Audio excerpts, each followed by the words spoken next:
United 2, Sunderland nil. Nik Storey, welcome back. You okay? Yeah, good. Thank you, Steve. Yourself? Yes, not too bad, thank you. Always better for a win. Always nice as well to find out that the United manager's been watching the channel. Clearly, he's been taking your advice to heart. Followed every selection criteria that you set last weekend. You must be pretty thrilled with that. Yeah, yeah, really nice of Ruben to watch, eh? No, yeah, some of those things we talked about when we do a 5 minute preview of the next game, yeah, they either come off or they don't. And to be honest, they were pretty obvious. Steve, as you and I have discussed many times, but it was pleasing to see. We talk about systems, selections, and principles, don't we? And the selections were good yesterday. Okay, so let's start with the selections then, because obviously there's, like you said, the three main criteria. Let's go with the selections. Let's start at the beginning. Lammens, happy? Yeah, yeah, you know my view, and apologies for me touching my eye. I'm yeah, streaming a bit today with a bit of a cold from the kids. Yeah, really happy. I think he should have been in. If not from the City game, the game after, as you know, Steve, that's my view. If you trust the scouting process, you know, and trust the recruitment, you've got to go with it, especially when your other option is buy and dear. And without being too personalised against the Turk, it just isn't at the level as everyone says, and potentially a good backup keeper in there somewhere, but isn't at the level for starting for United. So really pleasing to see the Belgian yesterday, as we thought might happen, and he didn't let us down. I'm sure you agree. He was absolutely superb. Just makes a difference, doesn't it? Just having the the trust, I suppose, because it goalkeeper's a very funny position, isn't it? Because there's no margin for error, and you can kind of carry the team with you with the tone that you set, and not just the team, the crowd. There was a definite feel in the Stretford end of more security, which just works. It just lends to a better atmosphere. Everyone's happier, calmer. There was no sense. There's always the last few years been that sort of lingering or dormant sense of implosion just around the corner, but there wasn't any of that. And it just I wouldn't necessarily put it all down to the goalkeeper, but it definitely contributed. Yeah, absolutely. It sets the tone for the rest of the team, as you've rightly suggested. And you look at the last few years at United, as much as De Gea was a superb keeper on his day, and after that initial season, he became, one of the best keepers in the world. The last 2 to 3 seasons were really, well, they were really unacceptable at times, and he led to that kind of expose of our defence. He led to that frailty and fragility. I don't know what happened. Clearly, when something like that happens, it's a mental thing, to go from being the top of your game, the top in Europe, to really fumbling lots of things from physically, mentally. You know, put it. I remember the FA Cup final with De Gea. Not so much the first one from Gundogan, but the second one, and that just kind of, it was like a culmination of everything that had happened to him in the previous 24 months. It was a sad sight, really. Then we've got Onana. Yeah, I mean, enough's been written about him.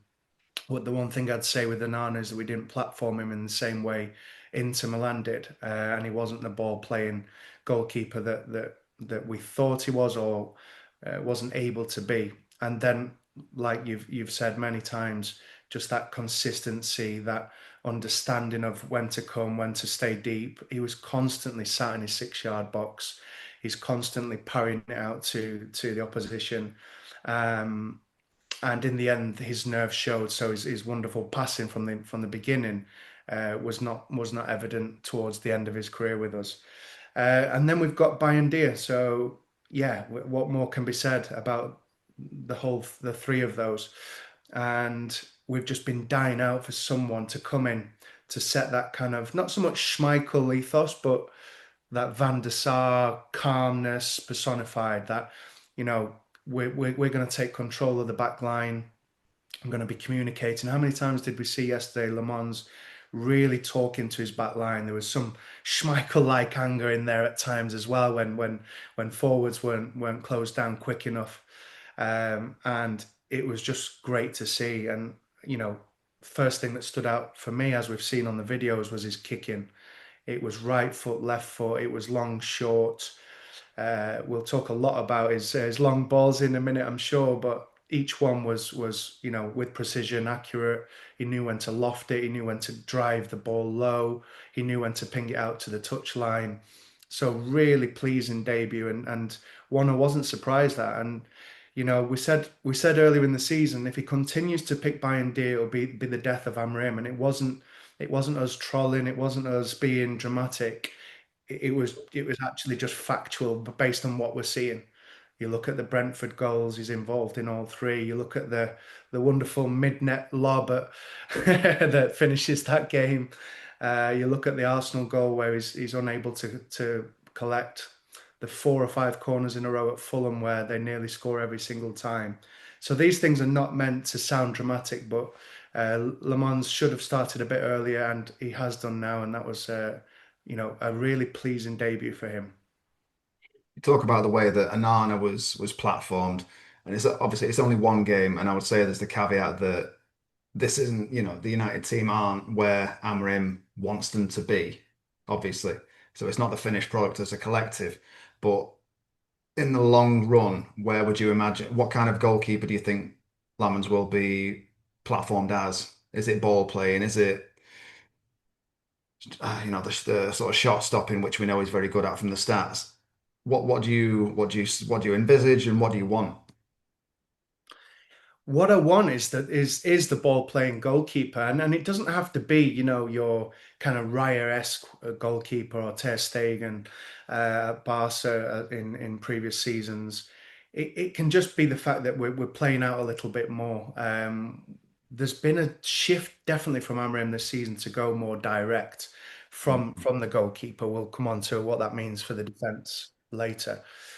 But what I see straight away in Le Mans is his ability with both feet, and we've seen the videos. We spoke to the scout that you had on the channel, and the evidence is clear. So although it's one game, we are working on the evidence that the recruiting team have worked with themselves to bring him in, and that is clearly a good part of his game. Now it's not perfect, but the way he's moving it between his left and right foot is really admirable. It's quick. I love the fact that at one point he's kind of baiting the striker. He's pulling it back all the way to his 6 yard area, and when he comes, it's then pinged out to the touchline. So there's real potential there. So the question for Amorim is, it's not a question about how we would like to see him playing. It's whether Amorim wants him to go as direct as we saw against Sunderland, which could have been a tactic against Sunderland in particular, right? But we have seen him move towards more direct principles of play from Amorim this season. So my hope is, yeah, short term, I get it. Le Mans, let's not take any risk. You've just come in. We're in a bit of a mess. My job's on the line. Go long. I get that. And it was actually really well played yesterday with a lot of Sesko flick-ons and Mbeumo running on, etc. But in the longer term, to answer your question, we need to utilize that kick in because we didn't with Onana, and now we seem to have someone even better with his feet. And I know he's only a 23-year-old kid in some respects, but he seems to be a really good passer of the football. I mean, wow, that left foot was better than Ahmad at times. It was superb. And as well, it does play into what happened yesterday. The wind was insane within the stadium. So for him to be able to do that on his debut in those conditions, it sort of augurs really well, doesn't it? Yeah, definitely. I didn't see one thing wrong. Certainly with kicking. Yes, we can talk about where he's come out there. The decision to come out. Although I do think Bruno gets in his way, to be fair to Le Mans. I would agree with that, Yeah, yeah. There's like I can understand. We've been asking Bruno to track back all season, haven't we? So we can't be too critical, but I do feel Bruno does get a nudge on him. But Atwell, to be fair, has played on, minimal contact, etc. So we can't dismiss that too much. So the part that aside, I thought it was a brilliant debut. For being ultra critical, the chance at the end where it comes down our right channel, their left, and yeah, let's not talk about Maguire and Shaw there because that wasn't too pretty on the eye at all to allow him in. And Lamons is a little central, but he makes a last minute adjustment. He moves to his right and he gets on the edge of the six just in time. Now, if that was Bayern D, it'd be still on his line. he'd still be on his line. Arguably, Anana too just seemed to have a problem staying on his line all the time. So Lammens makes up for it with a great body, so he keeps his legs together. It's a really good save. If I'm being ultra critical, he has left that near post slightly open, and a better Aguero-like finish, and that's 2-1. But yeah, I thought he was absolutely superb. Mentioned Bruno there. What were your thoughts on him again? He looked more comfortable with Casemiro next to him. Yeah, it goes back to your original question about selections. I think we said straight away, didn't we, in the preview for this Sunderland game that Casemiro will have to come in next to Bruno and back in, should I say? And that was the case. But what I liked about Bruno, or his options or his freedom or his instruction yesterday, was the way Mount played. So we said Mount would definitely come in as well. We thought it might be for Cunha, and that materialised. And what Mount did yesterday allowed Bruno to be the player we know he can be. When he's just singularly in the double pivots, asked to sit in next to a Casemiro or Ugarte, he doesn't thrive, and it's arguably one of the biggest mistakes the recruitment team Amrim has made in saying, right, you are definitely going from 10 to 8, or a 6, as we say in tactics land. So that that aside, what we've then got to do is try and platform him in the 3-4-3 in that middle. And I think Mount coming in does that better than Cunha. So that's another worry going forward. How do we ensure Cunha is gotten the best out of? So what Mount was doing yesterday is dropping deep, making a line of four, going back to that Chelsea analysis where we said it was 4-4-2 out of possession, and at times with De Ligt pushing on, it was 4-4-2 in possession. And we saw something similar yesterday, but this time Yoro was pushed over to the auxiliary right back spot. We've then got Dallo pushing up on the left side, and Mount dropping in as well. So what that created was two banks of four, and then Mbeumo and Sesko as a kind of nominal front two. And what that meant was Fernandes and Mount could interchange. So if Mount was too deep, it allowed Bruno to go. And Casemiro's just sitting in shielding, which we like to see, unlike Ugarte, which was the other selection principle. And the fact that Ugarte is honestly a headless chicken this season, and we don't know why. We don't understand whether it's instruction or player capability. But what Casemiro does is provide that shield, and Bruno can go and Mount can then sit in. So really interesting. I think that's without doubt the best left side balance we've seen or we can have in the early stages of this season. I'm not ruling out Cunha at all. He's a superb player, and it's just about how to get the best out of him now, or whether it's if Cunha starts left side in the left 10, do we play Bruno to the left in the double pivot? My instinct is that we can't do that. So yeah, Bruno was much better, given the freedom of a 10 at times, and trying to get on the ball like we know he can do. And then he was back in. There's times yesterday, as we've just said, with the goalkeeper, he's running back in. He's clearly been asked to work on that, and he's trying to get in front of that back five when we need him to, in a kind of 5-4-1 second phase out of possession. You mentioned Cunha there. For my money, I think he might have possibly come back a little too quick from the hamstring injury. He doesn't look 100% to me. So I think I would say the international break has come at a good time for him just to refresh a little bit and I don't know, get back to it because I thought he started off really well. First couple of games looked lively, carrying the ball really well. But since the injury, since coming back, he's not shown that to me. He's looked like he's, even if it's just mentally, carrying it a little bit.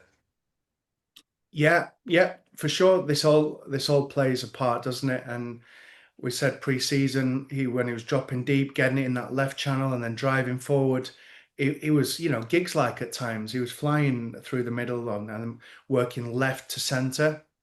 What I'd say since then is we've seen a lot of centre moving out to the left. That kind of Wenger principle with Henry, would rather have him starting wide and coming in where he can be dangerous. And we've not seen too much of that as of yet. And again, that's partly the system. We'll go back to that idea of the 3-4-3 not platforming the players as well as we might. And we'll definitely come on to Mbeumo on that. So yeah, Cunha's got a lot of work to do on the training ground to make sure that he is platformed well, and Amarim will have to, we'll have to work closely with him because at times he's too close to Sesko, and then he's staying too high and not providing that protection to Bruno and Casemiro.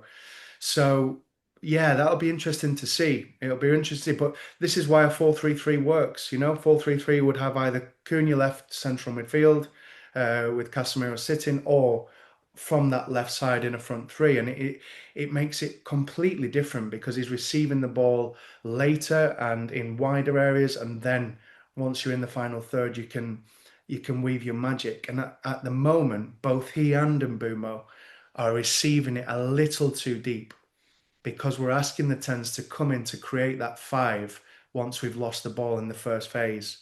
And that means when we then counter press, Cunha and Mbeumo are too narrow. So this is where the idea of a system issue comes in. It's not about 3-4-3 versus 4-2-3-1 or 4-3-3. It's about the players you have and how you get the best out of them. That's why everyone is surprised at Amarim's reluctance to even tweak it slightly now and again. Because what's happening is when we get the ball and we go forward, the two tens are too narrow, which does rely on unbelievably energetic and creative wing backs. So this is the problem. We need the tens starting wider and receiving later, and the wing backs coming in and then providing the kind of interior runs, if you like. And apart from yesterday, where Ahmad was superb in my view, we've not seen that this season. I know you're dying to get into Mbeumo, shall we? Yeah, absolutely. We just had a hint of it there in my view, and it goes back to where he played for Brentford and where he plays now in this is kind of right 10 role. What I would say is that we've seen in the last few games the idea of he's one of the two out of possession, so it's 4-4-2 when the goalkeeper has it for the opposition. And that suits him because if we're quick to counter press or we get the ball deep, we can go long, and we've got two in close proximity. So that helps in a sense, certainly helps with the out. It's certainly better than the 5-2-3 out of possession shape with lots of gaps everywhere. So what I would say is Amarim's clearly made that a lot more compact, which is what we saw yesterday. And we see Mbeumo being closer to Sesko for that flick on, like the Chelsea red card with Sanchez. But what it does is it gives us a problem when we're building from the back. So we've got the ball back. We're now in the back line. If Mbeumo is narrow and high, we've got an issue, and we're not. We could have an issue, should I say, if we're not going to go too direct, as we've just said. We've got an issue if we want to play this kind of building from the back through the phases football. We're not going to platform him in the right way. At Brentford in a 4-2-3-1, he's going to be receiving it higher and wider. And that's why once we then give him, release that ball, the trigger, he's then coming inside and he's shooting from the right angles, he's shooting it from the right distances. And that's why he was 20 plus goals last season for Brentford. And when he wasn't doing that, he was still in that wide position coming inside. And then that I call it that golden area just outside the penalty area to the side is when we cross from that area, kind of like the Lee Sharp, the Ryan Giggs, the Beckham area, where you're not too wide to cross, you've just come in slightly, and then the ball goes to the back post. If we get Mbeumo in those positions, he's going to terrorize everyone.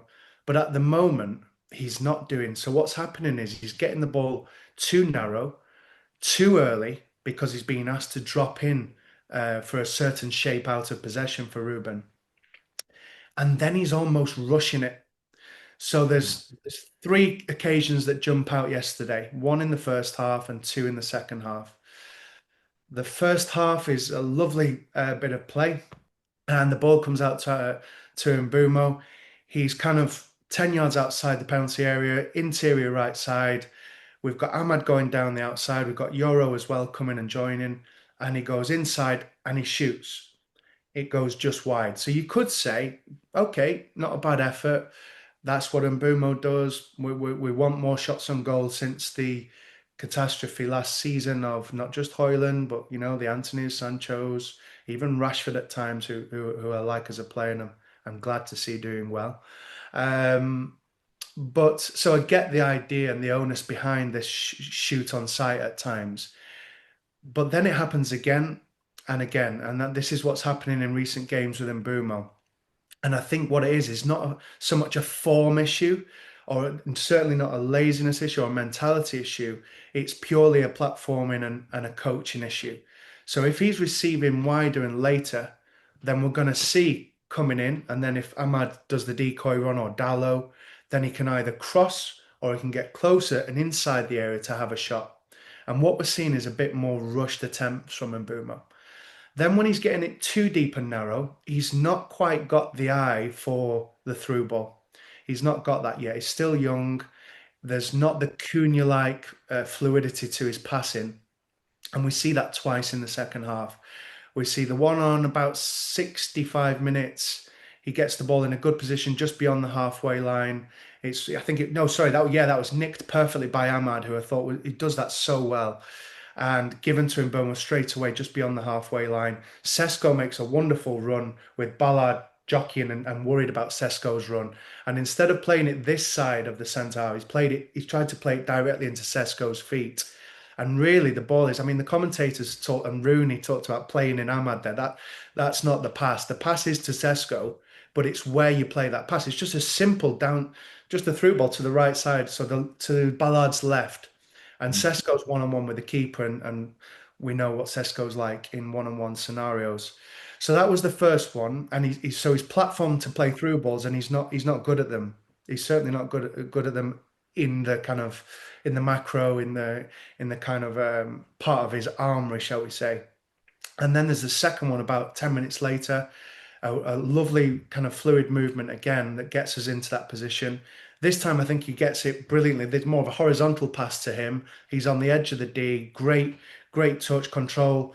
Yes, you could say at that point you want someone like Mbeumo to shoot, but Ahmad has made a wonderful run inside the area, which is the crucial bit.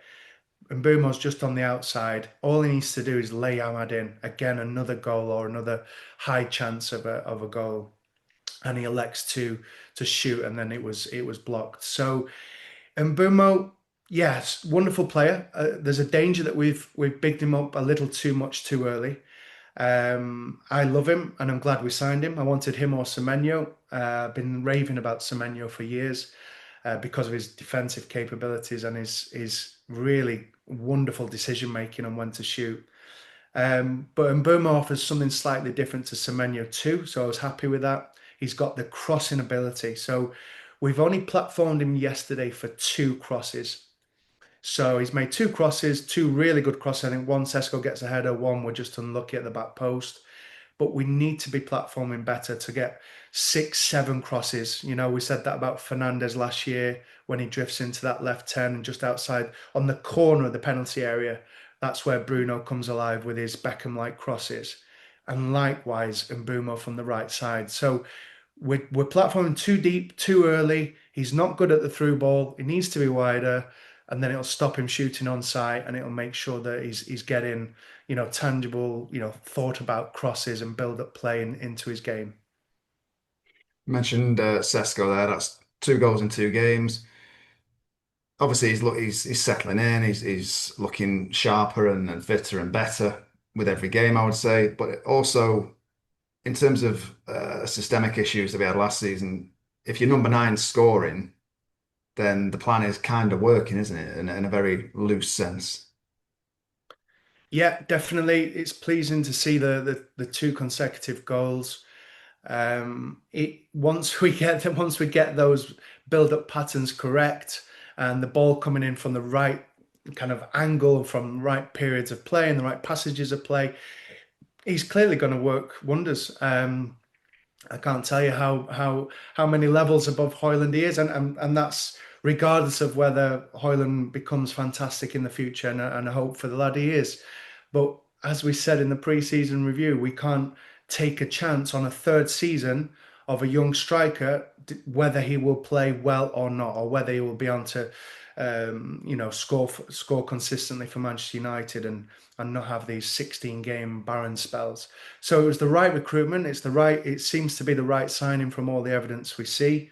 And these goals will do Sesko the world of good. And it was just pleasing to see him read that. And the way he just halts when he sees the flick off the defender, he just stops still, puts it in with the inside of his right foot. It's wonderful. And that's what we missed last season, was this in the box predator, this understanding of where to move, the understanding of when the flick on will come, the understanding when the keeper will parry. And it was just, yeah, it was a beautiful finish, just as last week's was. And what I'll say about Sesko, I thought he was one of the standouts again yesterday. You've alluded to it there, Steve, with his build-up play. He's coming deep, a lot higher yesterday, by the way, which is interesting. I thought that was much better from Amorim. But when he does come deep, he's just got that lovely touch and turn. And there was one point just after half time, he's turned, spun. He's got the rebound twice. He wins the header, then loses the ball, then gets the ball back somehow. I think it's bad play by Xhaka. And he spins wonderfully, goes into them and plays a lovely through ball down the right side. And there was another one where he's accelerated from the halfway line, and you see that pace. And I think we forget what we've got with Sesko and his pace. You speak to, the Slovenia contingent and RB Leipzig, and they talk about how fast he is, and particularly how fast he is with the ball. So again, it's something we need to try and platform a little bit better. But there's no doubt in my mind he'll be a success at United, and it's just a completely different kettle of fish to Højlund, and yeah, very exciting given what we've seen so far. In terms of the approach yesterday, obviously all the stats show it. You can see it with the eye as well. It was all about going long, wasn't it? Do you see that as a short-term thing, or do you see it as something that's going to get used more often than not, while Amarim's trying to really hammer home his general principles? I think it's a mixture of both in terms of predicting the future and your question. I understand why we're doing it. There seems to be a move generally in the Premier League to this as well. It's come full circle. So what we've seen in the last few years is high press, high back lines, and then this kind of double jeopardy or paradox, if you like, of teams trying to play out from the back, going, wide to the centre backs, the full back comes inverted, and then the ball is played out throughout the third, shall we say, and into the final third. So what that meant was teams are then pressing high. You have four on the edge of the penalty area, as we saw Sunderland try to do yesterday, but to no look.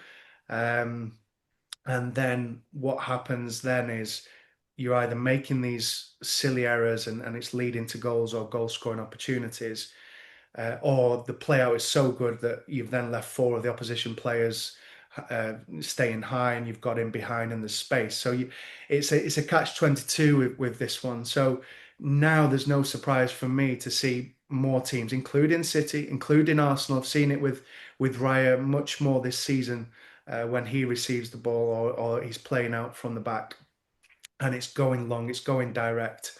And that's good to see, a bit of pragmatism from coaches saying, we don't have to play out every single time. We can go long and then we can go up. And as long as we've got the aerial dueling capability and the second ball capability, we can then try and counter press high in once we're in the opposition's half. So given all that, I understand why Amorim has become a little more direct. But like we said at the outset of this analysis, he does need to kind of differentiate between the two approaches. At times we've seen us playing out. I think Fulham comes to mind, where we're playing out from the back. It's looked pretty good. It's looked pretty solid. Certainly we saw that at times last season when he first joined the club. And now in the last few games, he's reverted to this going long. And this happened with Onana as well, back end of last season. So is it a principle that we'll see a lot more going forward? Probably. Is it just for the next 10 or 15 games, or is it an Amorim vision? We don't know that, but I suspect it is going to be longer term as we see it across more clubs. But what I'd like to see more is when the defence get the ball, so forgetting goal kicks for a minute and balls back to the keeper to go long. Would like to see a little bit more invention. Casemiro dropping deeper, and then Bruno as well. So creating that kind of flat back two in front of the defence. Ball played more horizontally into wing backs and then out. We would like to see a little bit more of that because at the moment it tends to be up, and then when Bruno pushing high, and often, let's be honest, Casemiro Ugarte in some cases in the last few games, we've then got this front five, which if there's no specific patterns of play or instruction, can look a little bit frenetic and chaotic. So yeah, I've fluffed the answer to your question, Steve, but I think we'll see a lot of direct play. And then once we get it and we get it on the halfway line, generally, I'd like to see a little bit more thought out patterns of play and more incisive passing, understanding when to platform Mbeumo and Cunha, when to get Sesko in behind, when to give it him when he's dropping deep, and can we get beyond him when he does that? And those are the things we're not quite seeing at the moment. We're seeing frenetic ball, and we're seeing frenzied ball, and then we're seeing shots and goal from bizarre areas of the field, if I'm being quite honest, and that's why our XG is quite high.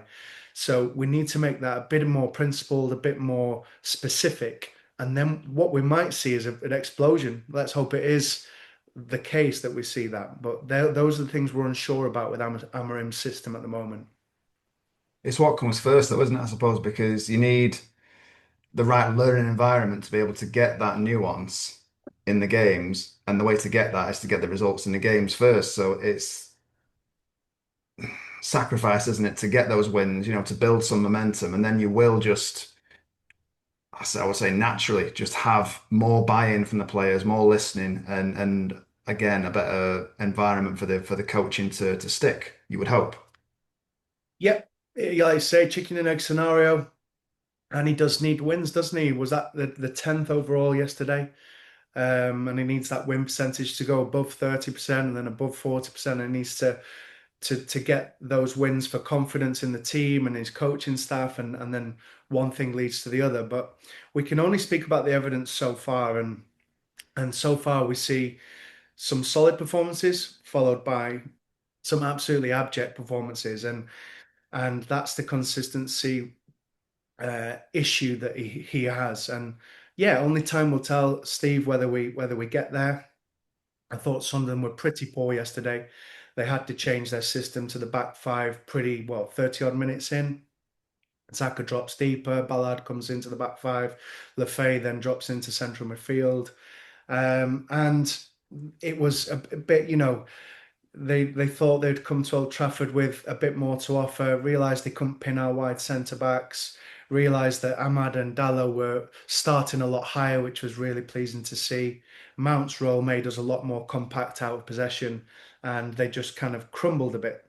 So I guess I'm referring to that to say we're going to come up against stronger opposition. We're going to come up against the thinking man's, Man City, Arsenal, Liverpool, but also your Bournemouths, your Brightons, your Fulhams, as we've seen.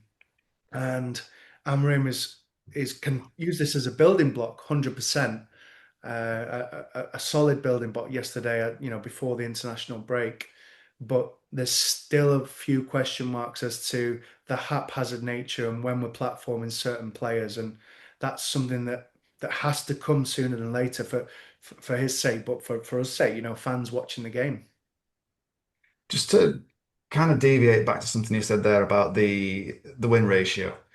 I have a bit of a bee in my bonnet over this because my theory is, and it's not too outlandish, is that we basically chucked the Premier League games last year from April onwards to focus on the Europa League.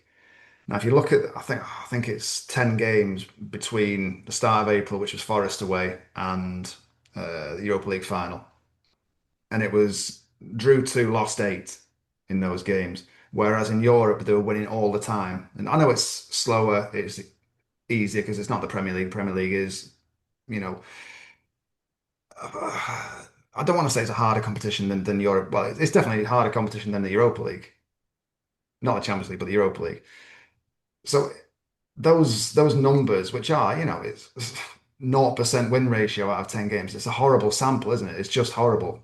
But that really contributes to being a stick to beat him with when it was done ostensibly for the right reasons. There's no way that squad could have gone all out to finish as high as they could in the Premier League and made it to the Europa League final. It was a gamble, as I've said on this channel a number of times, a gamble that we lost. And the payoff continues, I think. Okay. Listen, it's always good to have balance. It's always good to have debate, and that we can't be one-sided on the channel. So, what I would say to that, you've definitely got a point, and that win percentage is skewed for that reason. The only things I'd say is that, so I remember I can't remember the exact game before West Ham at home, but what the response was, he was going to play a stronger team in the West Ham game at home, which is what 3 games before the end of the season. And that game typified where we were going wrong as a team, as a formation, as a cohesive unit, because he's then put in the stronger players again. And I remember Ahmad in particular being put back in and just having a nightmare, and then they're coming down that right channel of ours, the left side, and constantly causing threat. I think Kudus was having the game of his life. And so you're right in a sense. There's 2 or 3 games where he rotated a lot, and we were clearly having one eye on Europe. But there's 2 or 3 where, even with our strongest side in that last 10 game run that you allude to, where it's still watching through your fingers at times. And yes, some of that's player mistake, but some of it was clearly systemic. So we're seeing positives, this season, certainly some skewed, data coming in more support of Amarim, which is pleasing to see. But I think when you look at the end of last season, or you look at last season per se, Steve, and we're only beating the teams that have come up from the championship. Where we're scoring against 10 men, we're scoring penalties. So Fernandez's penalties, and the reason our XG is so high this season is due to the penalties we've had. So there's still underlying issues without a doubt. And once we get over those, like we've seen at Sunderland again, let's talk about positives. Clean sheet, 2 goals from open play. We've yet to talk about Mason Mount's goal and the wonderful passage of 18 passes, was it, before the goal? So we've seen positivity yesterday, but let's make no mistake, there's still underlying themes that, now it's not whether you want to call it 3-4-3 or 3-4-2-1, or Amarim's system, whatever you want to call it, there are still issues on how we platform the players and platform the team in the right way. And that can be as simple as Ugarte starting when he shouldn't do it, Bryan starting when he shouldn't do, Bruno playing in central midfield almost every game. It's pleasing to see him play 20 minutes yesterday, a bit higher, by the way. So yes, I understand where you're coming from, and that's a natural way for a first season for a new manager. Let's not forget he was 39 when he joined us. Very, very young and inexperienced manager. So some of it you kind of accept, but now we need to see it. So you're a year in, you're 11 months in. Can we now see you understand what happened last season and early this? And can we see changes? Can we see tweaks and concepts being used more proficiently? And there's signs of it yesterday, but it needs to be 5, 6, 7 games before we regain our confidence in him and the system and approach. Any issues at all with the fact that once Sunderland went to 5 yesterday, 5 at the back, that the chances dried up, or is that just management and game state? Yeah, management and game state. Could we? I mean, there's one that we talked about earlier, Mbeumo not playing Ahmad into the box. There's the through ball that Mbeumo's failed to see. But aside from that, it was pretty safe, wasn't it? As you've alluded, Uneventful. uneventful. And again, you can say aside from the last minute chance that not Mayenda. Mayenda went through down the right side, which was from a tiny little mistake from Kobe, if I'm being honest with you. When he first comes on, he's played the free kick to the wrong foot of Casemiro. Casemiro's confused. We end up losing the ball, and Mayenda's in behind because Shaw's too high on the touchline. And then there's the other one last minute that we discussed where Lammens has come out and saved. So aside from that, we've contained them pretty well. But you're right, when it went to that back five, Sunderland did get into the game a little bit more, and we didn't have as many solutions. But you're right, it's 2-0 up. It's game states. We're bound to be a little bit deeper. It was really pleasing to see, talking about deeper, that we had more of a compactness to us. We were neither a high line high press nor a deep retreat and 5-4-1 and sitting in. It was a compact mid block and something that I think suits Amarim's team a lot more than this kind of stretched 5-2-3 or even when it was 4-4-2 at Chelsea, there was still chaotic positional aspects at times. So that I'd rather talk about, the positives of out of possession play yesterday, keeping us compact. And then when we did get it, Mbeumo, unlike last week, was trying to stretch the play. And when he wasn't coming too deep to receive, he was going and we were trying to find him. So yeah, it was a mixed bag in that last 20. You're absolutely right. But just to finish on a positive, as you say, we haven't yet touched on Mason Mount's goal. Brilliantly taken, lovely disguise on finish, 18 pass move, as you say. Just a joy to behold, wasn't it? It was. It was. We've been waiting for a goal like that. For all the talk of, long throws, and we had one yesterday, didn't we? And penalties, and you know, this chaos ball or frenzied ball we often talk about this season. It was nice to see a nice pass from, it's gone from left. It started with Dallo. It's come round the back. It's gone into midfield. It's gone to Mbeumo and then into Mount. That is what we want to see more of, and we know that the team are capable of. Let's make no mistake about it. We've got the players.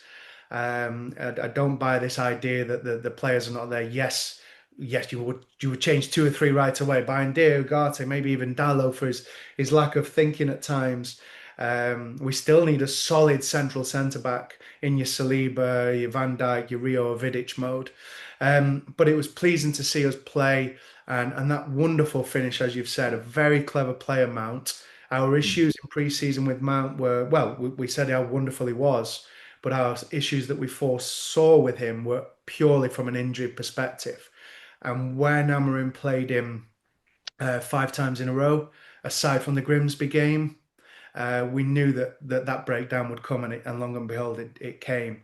So it was pleasing to see him withdrawn yesterday on that note. But what a finish, Steve. Yeah, you're absolutely right. Inside of the right foot because he's waiting for the defender to plant.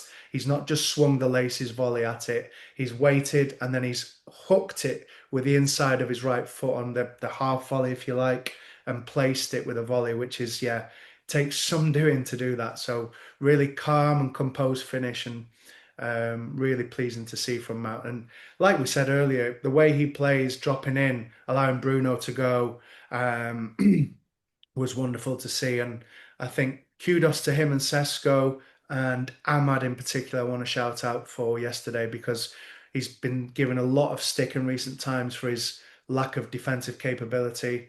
Certainly I'm not going to lie, from myself at times.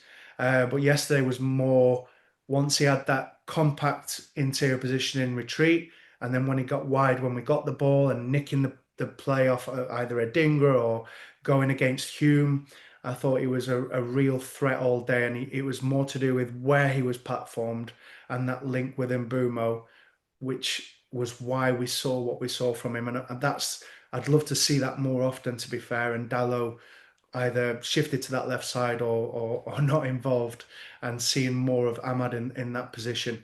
Only at the moment, I must say, because Ahmad is clearly a player who thrives higher up the pitch. Overall, very positive, both from him and from the team. 2-0 win, going into an international break. No drama around us. It was just nice to have a day with no drama. So let's just enjoy the next couple of weeks and just prepare for Anfield in a nice, calm, reasonable way. Yeah? Absolutely, yeah. If we Booming. if we do what we did yesterday, we'll have a chance against a stuttering Arnie Slot side and a team that is struggling to find its fluidity with all these £100+ million players. Champagne problems, aren't they? We'll get into that. We'll do a Liverpool preview. But until then, have a lovely day. Thank you very much. Steve.